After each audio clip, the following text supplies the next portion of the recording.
Hello dear students, welcome to Naveen Accounts Academy. So ఈ క్లాస్లో మనం ఏంటంటే ప్రిపరేషన్ ఆఫ్ లెడ్జర్ ఎలా ప్రిపేర్ చేయాలి అనేది మనం ఈరోజు క్లాస్లో డిస్కస్ చేసుకుందాం. సో ఫస్ట్ ఒకసారి లెడ్జర్ ప్రొఫార్మా చూసుకుంటే, so this is ledger proforma. So date, particulars, LF, amount, date, particulars, LF, amount. Okay కదా. So date, particulars, LF, amount, date, particulars, LF, amount. So ఇది లెడ్జర్. ఈ ledger ప్రొఫార్మాలో ఇక్కడ left side ఉండేదాన్ని మనం debit అంటాం, ఈ రైట్ సైడ్ ఉండేదాన్ని ఏమంటామంటే క్రెడిట్ అంటాం అన్నమాట. ఓకే కదా. సో ఇక్కడ డేట్, పర్టికులర్స్, ఎల్ఎఫ్, అమౌంట్, ఈ అమౌంట్ వరకు డెబిట్ కాల్యూమ్, ఇది డెబిట్ కాల్యూమ్. మళ్ళీ డేట్, పర్టికులర్స్, ఎల్ఎఫ్, అమౌంట్, ఈ డేట్ నుంచి ఇక్కడ సైడ్ వచ్చేసి ఇది క్రెడిట్ కాల్యూమ్ అనమాట. ఓకే కదా. సో మనం లెడ్జర్ చేయాలంటే కన్ఫామ్గా మనకు హెల్ప్ ఎవరిది కావాలంటే జర్నల్ ఎంట్రీస్ కావాలి. ఇదిగోండి ఇక్కడ నేను కొన్ని జర్నల్ ఎంట్రీస్ రాశాను ఎగ్జాంపుల్గా. So these are journal entries. ఈ జర్నల్ ఎంట్రీస్ని డిపెండ్ చేసుకొని మనం లెడ్జర్ ఎలా తయారు చేయాలో ఒక ప్రాక్టికల్ ప్రాబ్లం ఎక్స్ప్లెయిన్ చేస్తాను. సో ఇక్కడ మనం లెడ్జర్ నేను ఎగ్జాంపుల్గా ఏం తీసుకున్నానంటే క్యాష్ అకౌంట్ తీసుకున్నాను. సో మనం క్యాష్ అకౌంట్ ఎలా తయారు చేయాలి, క్యాష్ అకౌంట్ పోస్టింగ్స్ ఎలా వేయాలి, జర్నల్ ఎంట్రీస్ని చూస్తూ పోస్టింగ్స్ ఎలా వేయాలి అనేది ఒకసారి చూద్దాం. సో జర్నల్ ఎంట్రీస్ చూసుకున్నట్లయితే మనకి ఇక్కడ ఫస్ట్ జర్నల్ ఎంట్రీ ఏముందో ఒకసారి చదవండి. Cash account debtor to capital account. So ఇక్కడ మనకు మంత్ వచ్చేసి చూడండి ఆగస్ట్ మంత్, డేట్స్ వచ్చేసి 3rd, 4th, 5th, 6th, 7th, 8th, ఇవి డేట్స్ కదా. అయితే ఇక్కడ ఫస్ట్ జర్నల్ ఎంట్రీ ఏంటి మనకి, cash account debtor to capital account, అంతే కదా. Cash account debtor to capital account, amount వచ్చేసి ఎంత, 50,000 రూపీస్. సో ఈ జర్నల్ ఎంట్రీలో ఈ టాప్లో ఉన్నదాన్ని ఏమో డెబిట్ అంటాం, ఈ డౌన్లో ఉన్నదాన్ని క్రెడిట్ అంటాం. గుర్తుపెట్టుకోండి, ఇవి 2 ఆస్పెక్ట్స్. ఇదేమో డెబిట్ ఆస్పెక్ట్, ఇదేమో క్రెడిట్ ఆస్పెక్ట్ అనమాట. అయితే మనం ప్రిపేర్ చేస్తున్న అకౌంట్ ఏంటో చూడండి. మనం ప్రిపేర్ చేస్తుంది క్యాష్ అకౌంట్ కదా. క్యాష్ అకౌంట్ కాబట్టి గుర్తుపెట్టుకోండి, మీరు ప్రిపేర్ చేస్తున్నటువంటి అకౌంట్ అనేది జర్నల్ ఎంట్రీలో ఉందా లేదా చూడాలి. ఉంటే డెబిట్లో ఉందా, క్రెడిట్లో ఉందా.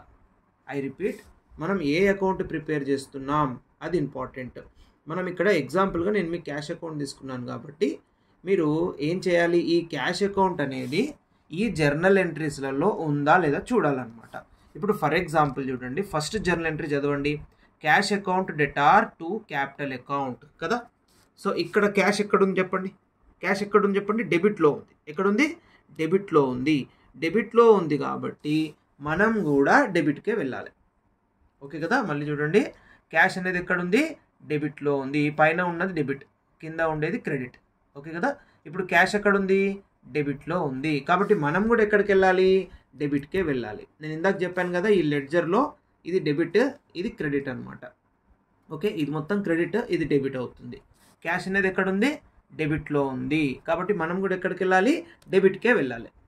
ఇన్ కేస్ క్యాష్ క్రెడిట్లో ఉంటే క్రెడిట్కి వెళ్ళాలి.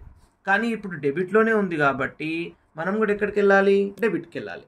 అయితే డెబిట్కి వెళ్ళి ఏం రాయాలంటే సింపుల్ చూడండి, ఏం లేదు, దానికి ఆపోజిట్ ఏమని చెప్పండి. క్యాష్కి ఆపోజిట్లో ఏం కనబడుతుంది మీకు, క్యాపిటల్ కనిపిస్తుంది కదా. కాబట్టి ఈ ఆపోజిట్లో ఉన్నది రాసుకోవాలన్నమాట. సో కాబట్టి ఇప్పుడు డెబిట్ ఆగస్ట్ 3 కాబట్టి చూడండి, జాగ్రత్తగా చూడండి, ఆగస్ట్ 3 అని చెప్పి ఆపోజిట్ది క్యాపిటల్ కదా. సో టు క్యాపిటల్ అకౌంట్స్ ఇట్లా రాసుకోవాలి. క్యాపిటల్ అకౌంట్స్ అమౌంట్ వచ్చేసి ఎంత మనకి 50,000 రూపీస్. ఓకే కదా. ఇది ఫస్ట్ పోస్టింగ్. ఇప్పుడు నెక్స్ట్ పోస్టింగ్ చూడండి, సెకండ్ జర్నల్ ఎంట్రీ చదవండి. సెకండ్ జర్నల్ ఎంట్రీలో క్యాష్ ఉందా లేదా చూడాలి. Purchases account debtor to cash account. Okay కదా. Purchases account debtor to cash accounts. ఇందులో క్యాష్ ఉందా, ఉంది. ఎక్కడుంది, క్రెడిట్లో ఉంది. అవునా, క్రెడిట్లో ఉంది కాబట్టి మనం కూడా ఎక్కడికి వెళ్ళాలి, జర్నల్ ఎంట్రీ లెడ్జర్లో క్రెడిట్లోకి వెళ్ళాలి మనం కూడా. ఎందుకంటే క్యాష్ అనేది ఎక్కడ కనబడింది మీకు, క్రెడిట్లో కనబడింది. కాబట్టి మనం కూడా ఎక్కడికి వెళ్ళాలి, క్రెడిట్కే వెళ్ళాలన్నమాట. కాబట్టి క్రెడిట్లో డేట్ వేయండి. డేట్ ఎంత, ఆగస్ట్ 4. ఓకే కదా. ఆపోజిట్ ఏం కనబడుతుంది అక్కడ, పర్చేజెస్. కాబట్టి క్రెడిట్లో వచ్చేసి బై అని యూజ్ చేయాలి. By purchases account. So amount ఎంత ఉంది చూడండి, 5000 రూపీస్ జస్ట్. ఓకే కదా. సో ఇది సెకండ్. తర్వాత వచ్చేసి నెక్స్ట్ జర్నల్ ఎంట్రీ చూడండి ఏముందో, furniture account debtor to cash accounts. Okay, cash ఎక్కడ కనబడుతుంది చూడండి, furniture accounts debtor to cash accounts. దీంట్లో క్యాష్ ఎక్కడుంది, క్రెడిట్లో ఉంది. మీరు మళ్ళీ చూడండి, క్యాష్నే ఎందుకు చూస్తున్నాం మనం అంటే, మనం ప్రిపేర్ చేస్తున్న లెడ్జర్ ఏంటి, క్యాష్ అకౌంట్. కాబట్టి మీరు బ్యాంక్ అకౌంట్ తయారు చేస్తే బ్యాంక్ని చూడాలి, పర్చేజెస్ అకౌంట్ చేస్తే పర్చేజెస్ని చూడాలి, సేల్స్ని చేస్తే సేల్స్ని చూడాలి. మీరు ఇక్కడ తయారు చేస్తుంది ఏంటి, క్యాష్ అకౌంట్. కాబట్టి మీరు ప్రతి జర్నల్ ఎంట్రీలో క్యాష్ అకౌంట్నే చూడాలి, సింపుల్. థర్డ్ జర్నల్ ఎంట్రీలో క్యాష్ ఉందా, ఉంది. ఎక్కడుంది, క్రెడిట్లో ఉంది. ఎక్కడుంది చూడండి, క్రెడిట్లో ఉంది, కనబడుతుంది కదా. సో మనం కూడా ఎక్కడికి వెళ్ళాలి, క్రెడిట్కి వెళ్ళాలి. క్రెడిట్కి వెళ్ళి ఏం రాయాలి, ఆపోజిట్లో ఏముంది, ఫర్నిచర్ ఉంది కదా. కాబట్టి మీరు ఏం చేయాలి, ఇక్కడ బై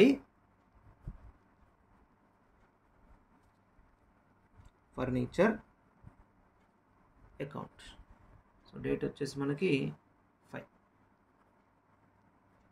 ఆగస్టు 5. ఓకే కదా. అమౌంట్ వచ్చేసి ఎంత ఉంది, అమౌంట్ 9000 రూపీస్. 9000. ఓకే కదా, రైట్ కదా. తర్వాత నెక్స్ట్ ఫోర్త్ చూడండి, చదవండి. ఫోర్త్ ఏముంది, cash account debtor to sales accounts. దీంట్లో క్యాష్ ఉందా, ఉంది కదా. క్యాష్ ఎక్కడుంది, డెబిట్లో ఉంది. చూడండి, క్యాష్ డెబిట్లో ఉంది కాబట్టి మీరు కూడా ఎక్కడికి వెళ్ళాలి, మీరు కూడా డెబిట్కే వెళ్ళాలి. ఓకే కదా. డేట్ వచ్చేసి 6th డేట్. ఆపోజిట్ ఏముంది చూడండి, సేల్స్ ఉంది కదా. మీరు కూడా సేల్స్ అనే రాయాలి, సేల్స్ అకౌంట్. ఓకే, అమౌంట్ ఎంత ఉంది చూడండి, అమౌంట్ వచ్చేసి 3000 రూపీస్. 3000 రూపీస్ కదా, 3000 రూపీస్ రైట్.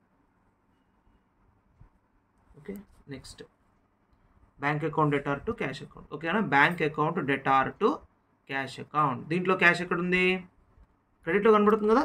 సో మీరు కూడా క్రెడిట్కి వెళ్ళండి, క్రెడిట్లో వెళ్ళి ఆపోజిట్ది రాయాలి. ఆగస్ట్ 7 ఏముంది ఇక్కడ, బ్యాంక్ అని కనబడుతుంది కదా. కాబట్టి ఇక్కడ మీరు ఏం రాస్తారు, బై బ్యాంక్ అకౌంట్. అమౌంట్ ఎంత ఉంది, 5000 రూపీస్. ఓకే, తర్వాత last one, rent account debtor to cash accounts. ఇక్కడ క్యాష్ ఎక్కడ ఉంది, క్రెడిట్లో కనబడుతుంది కదా. కాబట్టి మనం కూడా ఎక్కడికి వెళ్ళాలి, క్రెడిట్కే వెళ్ళాలి. ఓకే, డేట్ వచ్చేసి ఆగస్టు 8. ఆపోజిట్ ఏముంది అక్కడ, రెంట్ కదా. సో మీరు కూడా రెంట్ రాయండి, బై రెంట్ అకౌంట్స్. అమౌంట్ ఎంత, 4000 రూపీస్. ఓకేనా, రైట్.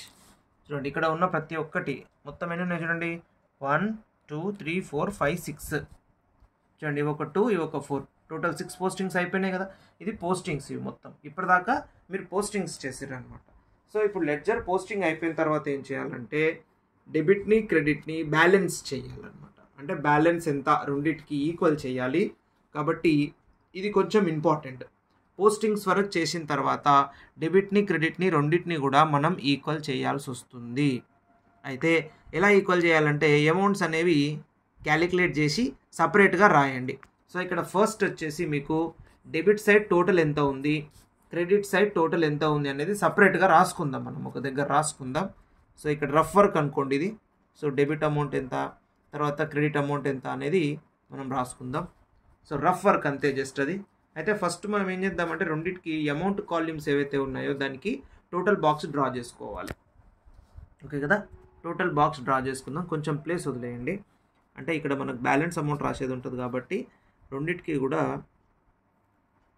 ఇట్లా బాక్స్ డ్రా చేసుకోండి. ఇక్కడ స్ట్రైట్గా, దీనికి స్ట్రైట్గా ఇక్కడ కూడా ఇట్లా డ్రా చేసుకోవాలి.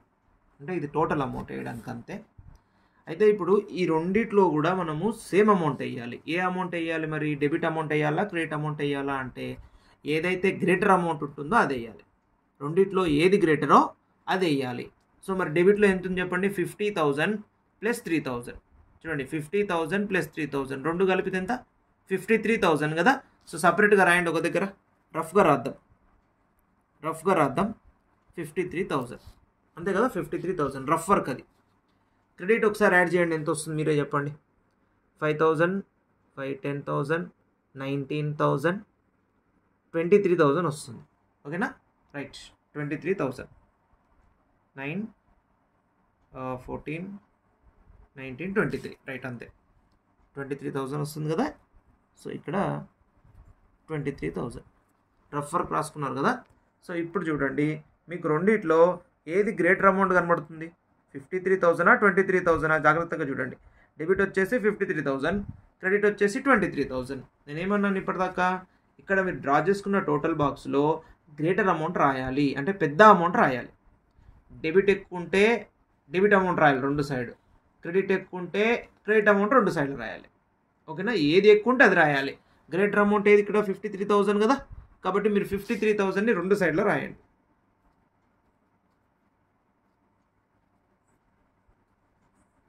ఓకేనా 53,000 రాసిరు కదా. ఇప్పుడు రెండింటిని ఈక్వల్ చేయాలంటే సింపుల్ చూడండి. డెబిట్లో 53,000 కరెక్ట్ బాగానే ఉంది, అయితే క్రెడిట్లో 53,000 లేదు. ఎంత తక్కువ ఉంది మరి బ్యాలెన్స్ చేయాలి అంటే 53,000లో నుంచి 23 అంటే డెబిట్ మైనస్ క్రెడిట్ చేయాలి. అంటే గ్రేటర్ అమౌంట్ నుంచి ఈ స్మాలర్ అమౌంట్ మైనస్ చేయాలి. 53,000 మైనస్ 23,000 బ్యాలెన్స్ చేయాలి అంతే సింపుల్ అమ్మ. బ్యాలెన్స్ చేస్తే అయిపోతుంది. సో 0 0 0 0 3 సో బ్యాలెన్స్ ఎంత 30,000. అయితే ఈ 30,000 అనేది బ్యాలెన్స్ కదా. ఈ బ్యాలెన్స్ అనేది ఏంటి అంటే రెండింటికి డిఫరెన్స్ అమౌంట్ అనమాట. ఎక్కడైతే తక్కువగా ఉందో అక్కడ సైడ్ రాయాలి. మళ్ళీ చెప్తున్నాను చూడండి. డెబిట్ అమౌంట్ వచ్చేసి 53,000 క్రెడిట్ అమౌంట్ వచ్చేసి 23,000 అనమాట. గుర్తుపెట్టుకోండి డెబిట్ అమౌంట్ ఎంత 53,000 క్రెడిట్ అమౌంట్ ఎంత 23,000. ఏం చేయాలి ఈ రెండిట్లో ఏదైతే పెద్దగా ఉంది అమౌంట్ గ్రేటర్ అమౌంట్ ఏదైతే ఉంటుందో దాన్ని రెండు సైడ్లు వేసుకోండి. ఓకే కదా రెండు సైడ్లు వేసుకున్న తర్వాత ఇప్పుడు ఏం చేయాలి ఈ రెండు మైనస్ చేయండి. గ్రేటర్ అమౌంట్ నుంచి స్మాలర్ అమౌంట్ మైనస్ చేయండి. వచ్చిందా 30,000 వచ్చింది కదా. దీన్ని ఏమంటాం బ్యాలెన్స్ అంటాం మనం. ఈ బ్యాలెన్స్ ఏం చేయాలి ఎక్కడ రాయాలంటే ఎక్కడ తక్కువగా ఉందో అక్కడ రాయాలి. మరి ఎక్కడ తక్కువ ఉంది చెప్పండి. డెబిట్లో తక్కువ ఉందా క్రెడిట్లో తక్కువ ఉందా? ఆబ్వియస్లీ క్రెడిట్లోనే తక్కువ ఉంది కదా. సో ఎంత తక్కువ ఉంది మరి క్రెడిట్లో బ్యాలెన్స్ వచ్చింది కదా అక్కడ మీకు 30,000 రూపీస్.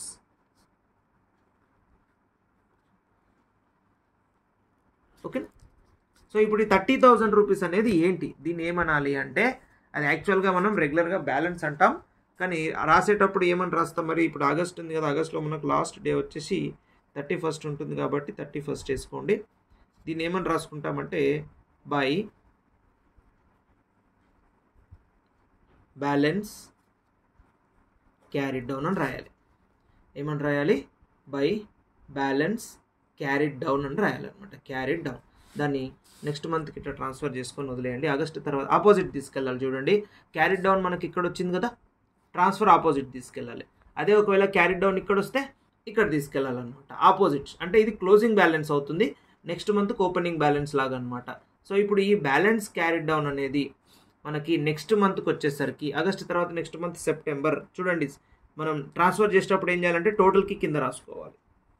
కాబట్టి ఇక్కడ ఆగస్ట్ తర్వాత సెప్టెంబర్ కాబట్టి సెప్టెంబర్ 1 2 ఇక్కడ క్యారీ డౌన్ కదా, ఇది C/D. క్యారీ డౌన్ని ఇక్కడ తీసుకొస్తే ఏమవుతుంది బ్రాడ్ డౌన్ అవుతుంది. Broad down balance broad down. So ఈ బ్రాడ్ డౌన్ అమౌంట్ అనేది ఎంత అక్కడ నుంచి తీసుకురండి 30,000 రూపీస్. ఓకే కదా. సో ఇది మనకి ప్రిపరేషన్ ఆఫ్ లెడ్జర్. ఇది way of doing ledger depending on journal entries. Okay కదా. సో ఇది ledger preparation of ledger. So video మీకు నచ్చినట్లయితే లైక్ చేయండి, షేర్ చేయండి, మన ఛానల్ని సబ్స్క్రైబ్ చేసుకోండి. సో చాలామంది చూస్తున్నారు కానీ లైక్ చేయట్లేదు. సో మీరు లైక్ చేస్తే ఎక్కువ మందికి ఇది రీచ్ అవుతుంది. అంటే ఈ కంటెంట్ ఈ టాపిక్ ఎవరికైతే అవసరం ఉంటుందో వాళ్ళకి ఇది రీచ్ అవుతుంది, వాళ్ళు కూడా ఫ్రీగా వింటారు నేర్చుకుంటారు. అది మీ వల్లనే అవుతుంది కాబట్టి మీరు సపోర్ట్ చేసి దీన్ని లైక్ చేయండి, షేర్ చేయండి, సబ్స్క్రైబ్ చేయండి. Thank you for watching. Thank you so much.